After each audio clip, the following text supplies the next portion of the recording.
Pada 23 Juli 2001, Gus Dur pernah bikin dekret presiden yang isinya mau membubarkan DPR dan MPR. Iya, presiden sendiri yang mau bubarin lembaga wakil rakyat. Bayangin coba, kalau Indonesia nggak punya DPR. Serius, coba pikir sebentar. Apakah hidup kita bakal lebih adil? Aturan itu lebih gampang, semua jadi lancar. Atau malah negara ini bisa runtuh karena nggak ada yang ngontrol presiden.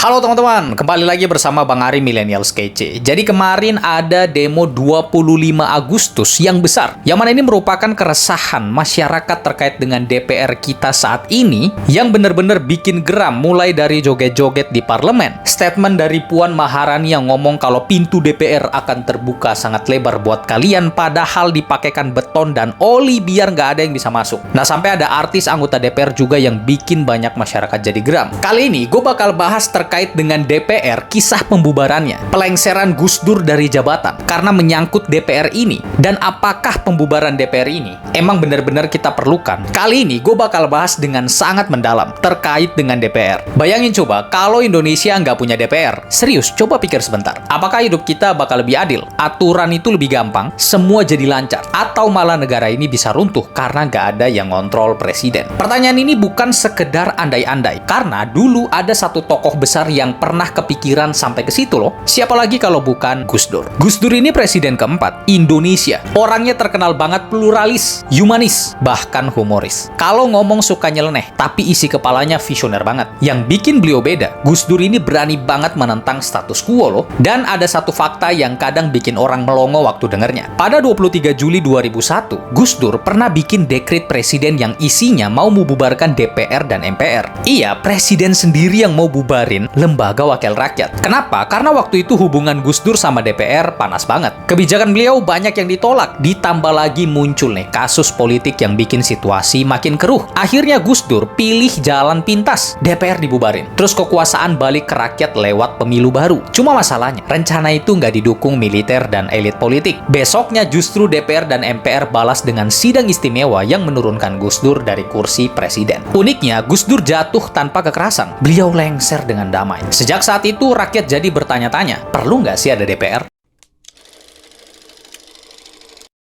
Gus Dur sempat bikin geger dengan niat membubarkan DPR lewat dekret. Nah sekarang, mari kita bongkar nih kronologinya, biar jelas kenapa DPR bisa jadi pusat dari drama politik ini. Jadi gini, Gus Dur naik jadi presiden itu di tahun 1999. Suasananya waktu itu lagi penuh harapan setelah jatuhnya Soeharto. Semua orang teriak reformasi, dan DPR juga lagi semangat-semangatnya nunjukin taring. Bayangin aja, selama Orde Baru DPR itu kayak mesin stempel. Apa kata presiden, ya udah setuju. Nah setelah reformasi, DPR tiba-tiba merasa punya kekuatan baru. Gus Dur sendiri itu juga nggak kalah berani. Beliau langsung bikin gebrakan, mencabut dui fungsi ABRI, artinya tentara itu nggak boleh lagi ikut politik. Ini langkah yang berani banget guys. Karena sebelumnya itu militer pegang peran besar di semua lini. Beliau juga menghapus Departemen Sosial dan Departemen Penerangan. Katanya nih, dua departemen ini lebih sering dipakai buat kepentingan politik rezim sebelumnya. Pokoknya Gus Dur bener-bener coba beresin warisan Orde Baru saat itu. Tapi disinilah mulai muncul masalahnya. DPR merasa banyak kebijakan Gus Dur yang kontroversial, bahkan gak jarang ditolak mentah-mentah. Akhirnya hubungan eksekutif legislatif itu jadi kayak kucing sama anjing yang ribut terus. Belum cukup sampai di situ teman-teman. Muncul lagi nih dua kasus politik, Bulog Gate dan Brunei Gate. Bulog Gate itu soal dugaan dana 35 miliar dari Bulog yang katanya dipakai buat kepentingan pribadi. Brunei Gate itu soal sumbangan 2 juta US dollar dari Sultan Brunei yang juga jadi polemik. Nah, DPR langsung pasang badan. Mereka sering manggil Gus Dur, bikin tekanan lewat sidang, sampai akhirnya banyak anggota DPR yang terang-terangan bilang, presiden sudah nggak layak lanjut. Walaupun keterlibatan Gus Dur itu nggak pernah terbukti kuat, isu itu jadi bahan bakar politik buat DPR dan lawan-lawan beliau. Kepercayaan DPR ke presiden makin turun drastis, dan DPR waktu itu memposisikan diri sebagai kekuatan pengimbang, bahkan pengendali arah politik. Puncaknya itu terjadi pada malam 23 Juli tahun 2001. Gus Dur nekat keluarkan dekret kabinet presiden yang isinya membubarkan DPR MPR, mengembalikan kedaulatan kepada rakyat dan mempercepat pemilu. Kalau kita lihat, sebenarnya Gus Dur ingin potong jalur. Daripada terus ribut sama DPR, lebih baik serahkan langsung ke masyarakat. Tapi masalahnya, langkah ini gak ada yang dukung. TNI, Polri, dan elit partai politik menolak. Besok paginya, bukan DPR yang bubar, malah DPR bersama MPR balas dengan menggelar sidang istimewa. Hasilnya, Gus Dur dilengserkan dan Megawati Soekarno Putri dilantik jadi presiden baru. Nah, di sini kelihatan banget nih peran DPR. Bayangin, dalam sistem demokrasi baru beberapa tahun, DPR itu udah bisa menjatuhkan presiden lewat mekanisme sidang. Kalau zaman Orde Baru, mana mungkin DPR berani. Tapi setelah reformasi, DPR mendadak jadi sangat kuat. Yang menarik, Gus Dur sendiri memilih jatuh tanpa kekerasan loh. Beliau nggak turunin tank, nggak pakai militer buat lawan DPR.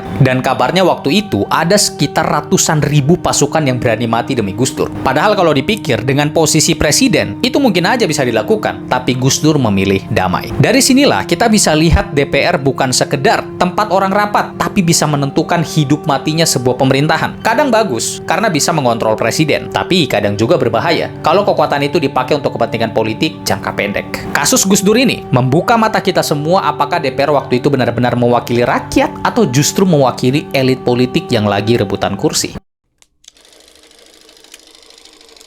Setelah kita bahas kronologi Gus Dur dan dekritnya, sekarang penting juga buat ngelihat sebenarnya hubungan DPR, pemerintah, dan rakyat itu kayak apa sih dari dulu sampai sekarang. Karena tanpa ngerti sejarahnya nih, kita bakal gampang salah paham kan? Kita mundur ke tahun 1945.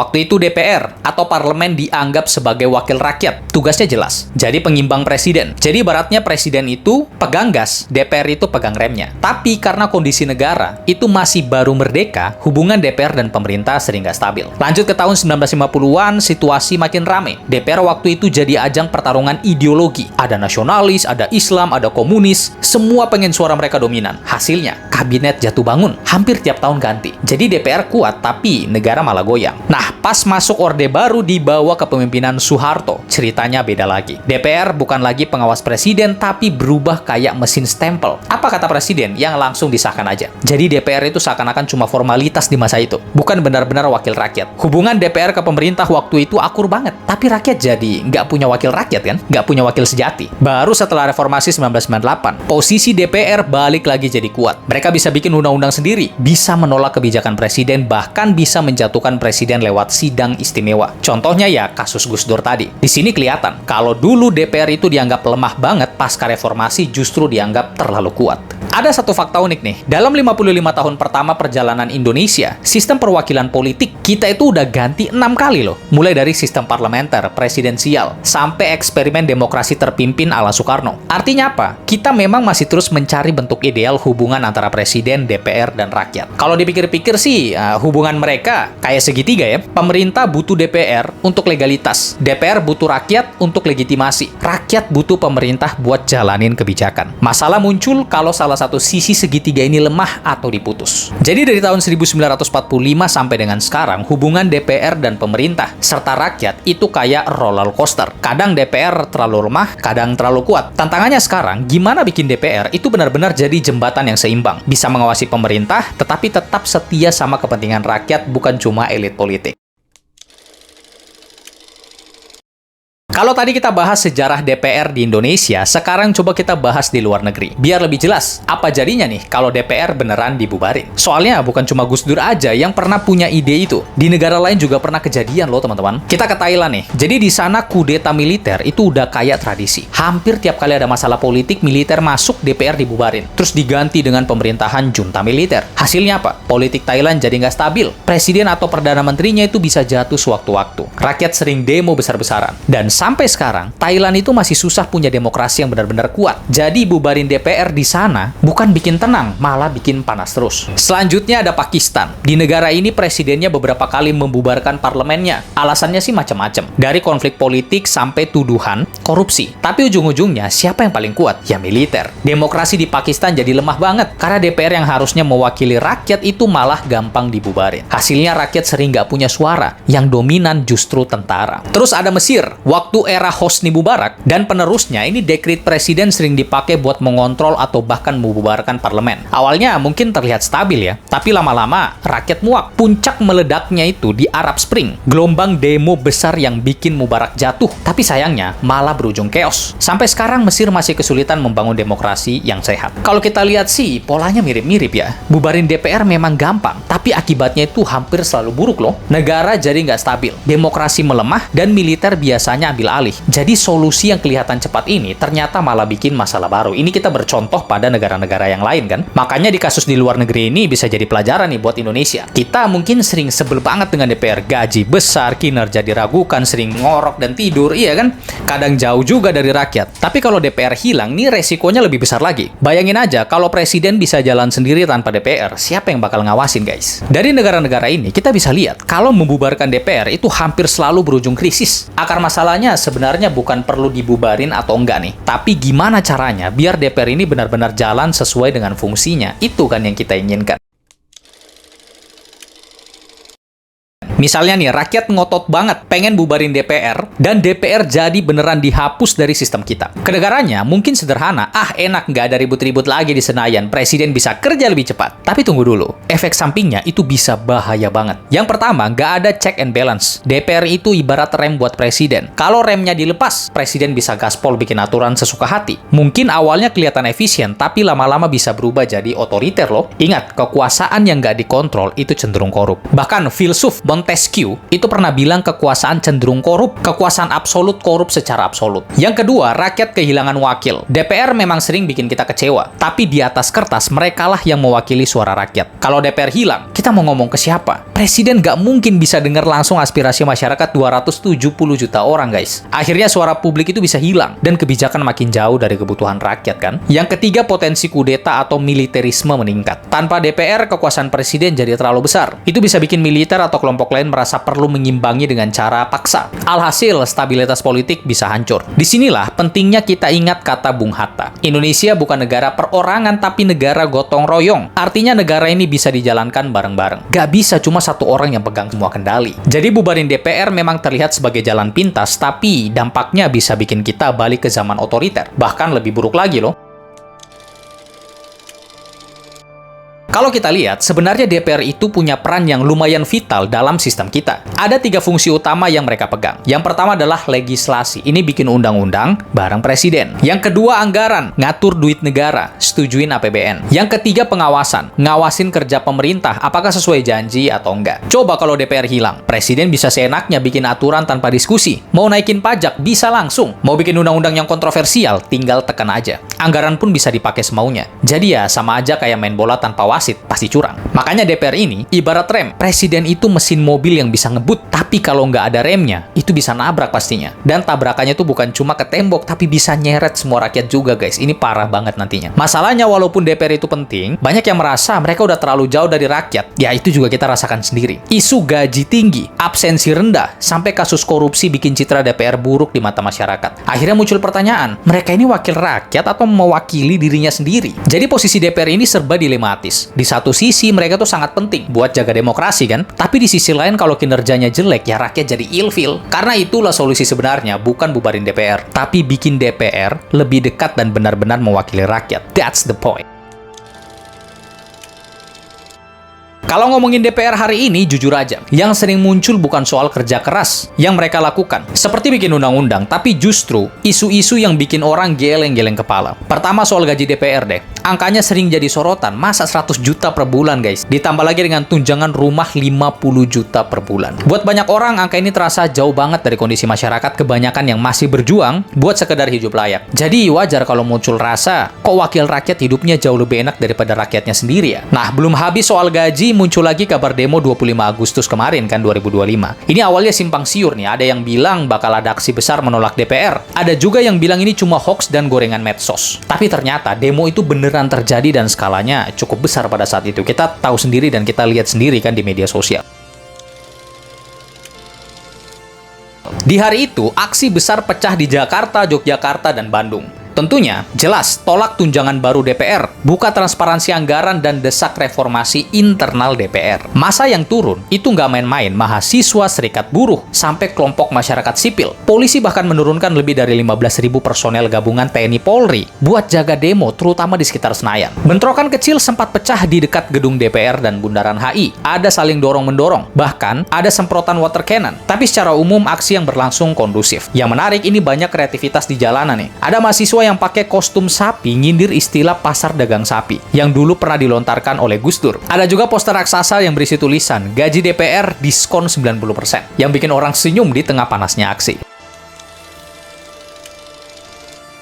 Yang bikin demo ini berkesan adalah narasinya. Beberapa orator mengingatkan sejarah, termasuk momen tahun 2001 ketika Gus Dur melawan DPR. Mereka bilang, hari ini kita meneruskan gema sejarah Gus Dur. Kalau dulu lewat dekret presiden, sekarang lewat suara rakyat di jalan. Di dunia maya, tagar reformasi DPR langsung meledak, trending dengan jutaan interaksi. Meme, foto, video, dan aksi semuanya berseliweran. Artinya, suara demo ini nggak cuma terdengar di jalan, tapi juga di timeline media sosial. Hasilnya, DPR akhirnya mengeluarkan pernyataan resmi nih, menunda pembahasan kenaikan tunjangan dan membuka ruang dialog dengan mahasiswa. Memang belum final, tapi itu jelas sebagai bukti bahwa tekanan masyarakat bisa bikin DPR mikir dua kali. Efek politiknya juga kerasa banget. Publik jadi semakin yakin bahwa DPR ini bisa dilawan kalau tidak berpihak pada rakyat. Dulu DPR sering dianggap menara gading yang jauh dari rakyat, tapi demo ini membuktikan bahwa menara itu bisa diguncang dari bawah. Demo 25 Agustus kemarin itu memberikan kita dua pelajaran besar. Yang pertama, jarak DPR dan rakyat itu nyata banget guys. Kalau mereka benar-benar dekat dengan rakyat, nggak mungkin sampai ada demo sebesar ini kan. Yang kedua, ada ironi sejarah. Gus Dur dulu gagal membubarkan DPR lewat dekret karena nggak ada dukungan. Tapi sekarang rakyat bisa mengguncang DPR lewat aksi di jalan. Ini bukti bahwa demokrasi, kekuatan rakyat tetap relevan. Nah, apakah demo ini cuma jadi siklus 5 tahunan kayak film lama yang diputar ulang tiap generasi mahasiswa? Atau benar-benar jadi awal reformasi baru untuk DPR? Kalau demo kayak gini diadakan rutin tiap bulan, DPR bisa lebih rajin kerja daripada rapat paripurna. Kalau mau objektif, mari kita lihat data. Menurut survei dari LSI, tingkat kepercayaan publik ke DPR sekarang itu hanya sekitar 40%. Artinya, dari 10 orang itu cuma 4 orang yang percaya guys. Sisanya ragu-ragu atau udah gagal percaya deh sama sekali sama DPR. Angka ini jelas rendah banget untuk lembaga yang seharusnya jadi wakil seluruh rakyat Indonesia. Jadi jelas nih, ada gap yang besar banget antara rakyat dan wakilnya. Di satu sisi, DPR punya gaji dan fasilitas yang bikin iri. Tapi di sisi lain, rakyat merasa nggak didengar. Demo 25 Agustus ini jadi alarm yang keras. Kalau DPR terus-terusan abai, rakyat bisa turun lagi ke jalan kapan aja. Pertanyaannya, apakah DPR mau belajar dari peringatan ini? Atau tetap jalan di rel yang sama sampai benar-benar kehilangan kepercayaan? Karena kalau kepercayaan itu hilang, apa masih pantas disebut dengan wakil rakyat? Kalau DPR sering bikin orang kesel, solusinya apa? Apakah seharusnya dibubarin? Ya jangan. Kalau DPR dibubarin, negara bisa berantakan. Jadi yang lebih masuk akal adalah DPR dibenahi bukan dihapus. Soal transparansi, kalau semua rapat DPR ini bisa ditonton publik kayak nonton di YouTube live, jadi kita bisa tahu nih, siapa yang rajin ngomong, siapa yang cuma duduk manis, atau siapa yang malah bolos atau tidur kayak gini. Nah, kalau semua sisi ini terbuka, mereka bakal pikir 2 kali untuk asal-asalan pada saat kerja. Akuntabilitas. Setiap anggota DPR harus punya semacam rapor kinerja. Kayak anak sekolah yang dinilai dari raport. Rakyat juga bisa lihat, oh nih si anggota A nih rajin hadir, B ini malas-malasan, si C ini malah nggak pernah ngomong apa-apa. Jadi nanti kalau pemilu, ini gampang, tinggal pilih nilainya yang bagus saja dan buang yang nilainya jelek. Selanjutnya profesionalisme. Jadi banyak orang yang bilang politik itu mahal. Makanya yang masuk DPR itu seringkali orang-orang yang punya modal besar. Nah ini yang bikin masalah. Bayangin, kalau rekrutmen DPR itu kayak audisi idol, yang dipilih ini bukan cuma orang yang kaya, tapi yang berbakat. Bedanya jurinya ya rakyat. Dengan begitu yang ada duduk di kursi DPR ini benar-benar orang yang kompeten kan? Bukan hanya sekedar yang punya duit. Selanjutnya ada teknologi. Kita hidup di zaman digital, masa DPR masih gaya lama? Coba deh ada aplikasi khusus buat ngawasin kerja DPR. Semua laporan bisa dilihat nih oleh rakyat. Bahkan anggaran negara itu bisa dicatat dengan sistem blockchain, biar nggak bisa diotak-atik. Nah kalau begini korupsi jadi lebih susah kan? Kan seru kalau sidang DPR itu ditayangin kayak acara reality show. Ada host yang komentarnya, ada voting penonton. Wah si anggota ini lagi tidur lagi nih, kasih down vote dong. Seru kan? Selain itu bikin rakyat terhibur. Jadi DPR juga terpaksa harus serius kerja, jadi mereka harus fokus. DPR itu penting banget, tapi harus dibenahi habis-habisan. Caranya bukan dengan marah-marah doang, tapi dengan bikin sistem yang transparan, jelas, dan gampang dipantau oleh rakyat. Nah, karena pada akhirnya DPR itu bukan cuma buat gaya-gayaan, tapi buat kerja jadi wakil rakyat beneran. Ngelihat kondisi DPR, kita kadang mikir nggak sih? Ini di negara Indonesia aja, apa di luar negeri juga ada yang kayak gini? Nah, ternyata tiap negara itu punya gaya sendiri dalam mengatur parlemen. Dua contoh menarik adalah Swedia dan Amerika. Nah, kalau di Swedia, itu di sana anggota parlemen hidupnya sederhana banget. Gaji mereka ya cukup, tapi nggak semewah di Indonesia. Bahkan ada anggota parlemen Swedia itu yang masih naik sepeda atau kereta, umumnya buat masyarakat, buat kerja. Rapat-rapat mereka juga terbuka loh, bisa diakses oleh publik. Jadi rakyat itu gampang banget tahu apa yang sedang dibahas. Makanya jarak antara rakyat dengan wakilnya itu dekat banget. Rakyat nggak merasa dijauhi. Nah, kalau model ini dipakai di Indonesia, anggota DPR kita naik KRL, rebutan kursi juga sama penumpang yang lainnya. Seperti rakyat pada umumnya. Bisa-bisa langsung ketemu rakyat tiap hari, dan nggak bisa pura-pura lagi nggak tahu harga cabai kalau naik. Sekarang kita geser ke Amerika deh. Di sana Kongres atau DPR-nya itu super kuat loh. Mereka bisa ngerem presiden, bahkan bisa nyeret presiden ke pengadilan kalau ada masalah. Tapi rakyat juga punya cara buat ngontrol itu. Ada yang namanya dengan midterm election, alias pemilu tengah periode. Jadi kalau rakyat itu kecewa, mereka bisa ganti anggota parlemen di tengah jalan. Nggak harus nunggu 5 tahun loh. Nah, ini bikin anggota parlemen Amerika itu nggak bisa leha-leha. Mereka tahu nih kalau kinerjanya jelek, rakyat itu bisa langsung ganti mereka pada saat itu juga. Jadi, walaupun banyak debat di Kongres, mereka tetap harus jaga citra di mata pemilihnya. Kalau bandingin, Swedia itu model sederhana dan transparan. Sedangkan Amerika itu model yang kuat tapi rakyat bisa tekan kapan aja. Indonesia sebenarnya bisa ambil kombinasi keduanya. Dari Swedia, kita bisa belajar soal transparansi dan gaya hidup sederhana. Dari Amerika, kita bisa tiru sistem check and balance yang bikin DPR benar-benar berfungsi sebagai pengawas, bukan sekedar teman ngopi presiden. Kalau anggota DPR kita itu gabung kayak Swedia sama Amerika, gajinya sederhana, naik motor bebek ke Senayan, tapi kinerjanya harus rajin karena rakyat bisa pecat di tengah jalan, wah mungkin baru kali itu DPR kita itu bener-bener jadi mirip banget dengan wakil rakyat yang beneran, yang sejati, bukan wakil parkiran mobil mewah. Belajar dari luar negeri penting, bukan buat menyontek mentah-mentah, tapi biar kita bikin sistem DPR yang lebih cocok dengan Indonesia dan yang jelas lebih dekat kepada rakyat.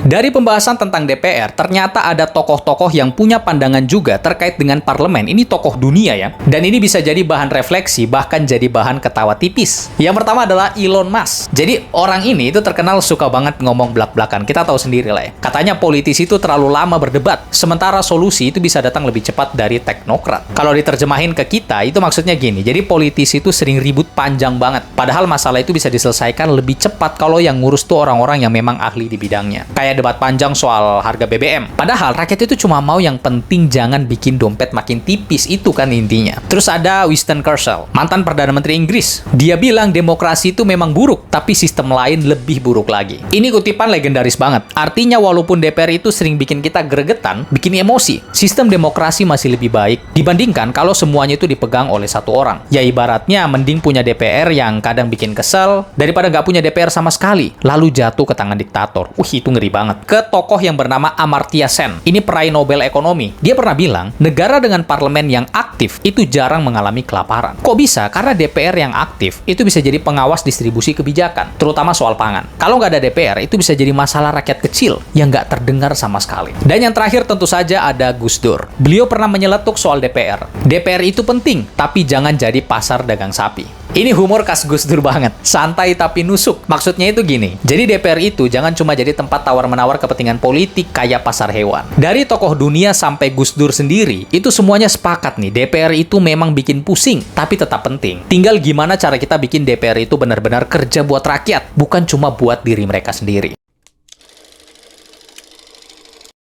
Nah, setelah panjang lebar kita ngomongin DPR dari sejarah, masalah, sampai kritik sana-sini. Sekarang mari kita tanya pada diri kita sendiri, solusi untuk Indonesia ini apa sih? Pertama jelas, jangan bubarin DPR. Karena apa? Karena kalau DPR hilang, itu presiden bisa jadi otoriter guys. Ini lebih ngeri lagi. Gak ada yang ngawasin, gak ada yang ngerem. Itu bahaya banget. Jadi jalannya bukan dihapus, tapi dibenerin total. Jadi dibenerin internal di dalamnya. Caranya gimana? Transparansi digital. Ini zaman digital. Bayangin kalau semua rapat DPR ditayangin secara live. Kayak nonton streaming bola. Jadi rakyat itu bisa tahu siapa yang kerja serius, siapa yang malah sibuk main HP. Bahkan absensi pun ini harus terbuka. Kalau ada yang bolos, langsung ketahuan publik. Gajinya wajar, kinerjanya jelas. Bukan berarti gaji harus kecil ya, tapi ya seimbang sama kerjanya dong. Kalau kerjanya bagus, boleh aja dapat fasilitas. Tapi kalau malas-malesan, ya jangan berharap hidup mewah dari uang rakyat dong. Kemudian edukasi rakyat. Ini penting banget. Kita juga harus belajar buat milih wakil rakyat yang benar, bukan karena uang, sembako, atau baliho yang gede di pinggir jalan. Tapi kalau rakyat lebih kritis, otomatis partai politik itu juga bakal serius nih nyari calon yang berkualitas. Kemudian harus ada budaya politik baru. DPR jangan dianggap tempat cari duit atau sekedar batu loncatan karir. Harus ada perubahan mindset nih. Duduk di DPR itu artinya melayani rakyat, bukan dilayani oleh rakyat. Kayaknya enak nih kalau di kursi DPR itu kita pasangin sensor kayak bangku sekolah. Kalau ada yang ketiduran itu langsung dianggap gak hadir. Kursinya langsung bunyi alarmnya. Woi, kerja dong, Anda digaji oleh rakyat. Ya, solusi untuk Indonesia itu bukan dengan marah-marah doang ke DPR, tapi dengan kita bikin sistem yang bikin mereka mau nggak mau harus kerja bener, transparan, akuntabel, dan dekat dengan rakyat. Kalau itu bisa diwujudkan, DPR bukan cuma jadi gedung megah di Senayan, tapi benar-benar jadi wakil rakyat yang bisa kita banggakan. Setelah panjang lebar kita bahas, ini jelas banget kan? Membubarkan DPR itu bukan solusi. Kalau DPR dibubarin, yang muncul bukan keadilan, tapi justru masalah baru. Presiden bisa jadi otoriter, rakyat nggak punya wakil, bahkan resiko militer masuk lagi ke politik. Tapi di sisi lain, kita juga nggak bisa tutup mata kan? DPR sekarang memang masih punya banyak PR, gaji besar, citra buruk, kepercayaan publik juga rendah. Jadi wajar kalau rakyat sering kesel. Tapi ingat, kalau rumah bocor, solusinya bukan rubuhin rumahnya, tapi diperbaiki. Sama dengan DPR, bukan dihapus, tapi dibenahi habis-habisan. Di sini kita belajar dari Gus Dur, walaupun akhirnya beliau lengser karena konflik dengan DPR. Cara beliau jatuh justru jadi warisan moral yang sangat besar. Beliau lengser dengan damai, tanpa tank, tanpa kerusuhan. Itu membuktikan demokrasi bisa dijaga tanpa kekerasan. Sekarang tinggal kita mau pilih jalan yang mana nih? Apakah terus-terusan ngedumel, ngomel di warung kopi, atau bahkan teriak bubari DPR, atau kita mulai menuntut, mengawasi, dan mengkritisi supaya DPR benar-benar kerja untuk rakyat. DPR disebut wakil rakyat, ya harus mereka ingat, rakyat itu bosnya. Jadi kalau kerja asal-asalan, bosnya juga bisa ngomel. Cuma bedanya, bosnya kali ini bukan satu orang, tapi 270 juta orang. Bayangin kalau semua bosnya marah bareng-bareng. Pusing nggak tuh? Jadi teman-teman, pertanyaan reflektif buat kita semua. Apakah kita mau terus mengutuk DPR atau mulai bergerak biar mereka benar-benar jadi wakil kita? Karena pada akhirnya, demokrasi memang mahal dan ribet, tapi itu harga yang harus kita bayar supaya kekuasaan nggak jatuh ke tangan satu orang aja. Sekian dari pembahasan Bang Ari pada saat ini, dan itulah pembahasan yang mendalam tentang DPR, sejarahnya, pandangan tokoh-tokoh, dan semua terkait dengan DPR, termasuk solusinya. Jadi gimana nih menurut kamu teman-teman? Mari kita diskusi di kolom komentar.